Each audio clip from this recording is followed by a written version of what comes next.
सुरुवातीसच महाराष्ट्रातील ब्राह्मणवादीच्या शिवाजी महाराजांना राज्याभिषेक करणाऱ्या नाकारला. त्यावेळी शिवाजी महाराजांनी कशातलंही एकही नावजल ब्राह्मण पुढे आला नाही. राज्याभिषेकासाठी बोलणारे धडले.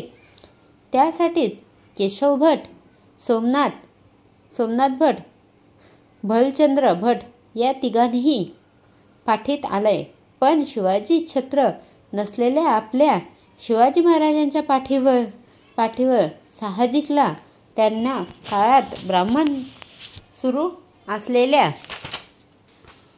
शिवाजी महाराजांच्या पदाने असलेले बाळाजी शिवाजी महाराजांनी हे मेवढ्या राजपूत घराण्याशीच संबंधित आहेत हे दाखवणारे एक वंशळ सादर केला. पण ह्या वंशळाच्या विस्फातीत आहे.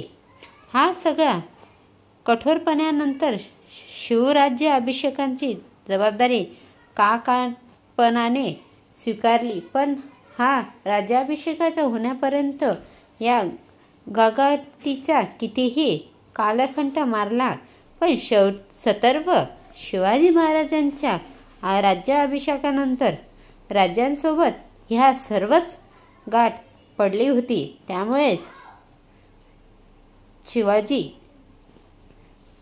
महाराजांनी त्यांच्या आपला राज्याभिषेक करण्यास भाग पाडला. प्रत्यक्ष राज्याभिषेक सोहळ्यावर नजर टाकलेल्या आपल्या ध्यानीत येते. ह्या सोहळ्यात सुरुवातीला विरोध करणारा ब्राह्मण व्यवस्था, पण हा ब्राह्मण व्यवस्था पारीख असणारा 500 वैदिकीय ब्राह्मण या सोहळ्याला उपस्थित होते. अशा अत्यंत महत्त्वाची नोंद आपल्याला ओळखते. 3 ऑक्टोबर 1684 एक डच कागदपत्रात विरुद्ध आपणास पाहावे मिळते. या कागदपत्रातील माहितीनुसार परंपरा हा राज्याभिषेक सोहळ्यावेळी शिवाजी महाराजांनी तुलना करण्याचा आला. त्यानुसारच शिवाजी महाराजांचे वजन 160 पिढ्या म्हणूनच 72 किमी झाला. याच्या वजनानेच म्हणजेच 72 किलो वजनानेच 1700 होणे.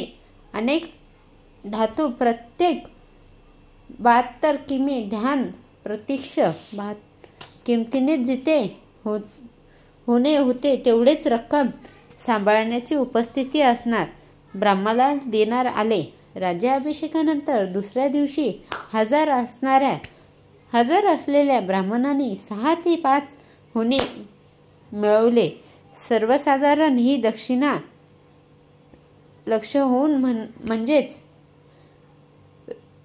405 रुपये दिले. हे झाल्याने सामान्य ब्राह्मणाची गोष्ट आता आपण स्मरणीमुखम करणारी आहे.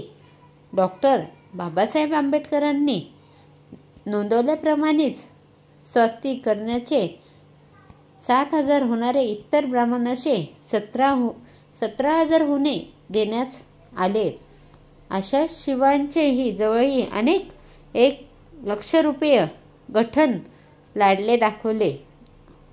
वरील गोष्टीसाठी एक महत्त्वाची स्मरण आहे की इंग्रजी हिन्नर नावाचा एक समारंभासाठी उपस्थित होता. त्यांनी 1813 जून दरम्यान आपल्या रोजांनी लिहून ठेवले. त्यातील नोंद ह्या डच स्तरावर नोंदून केली.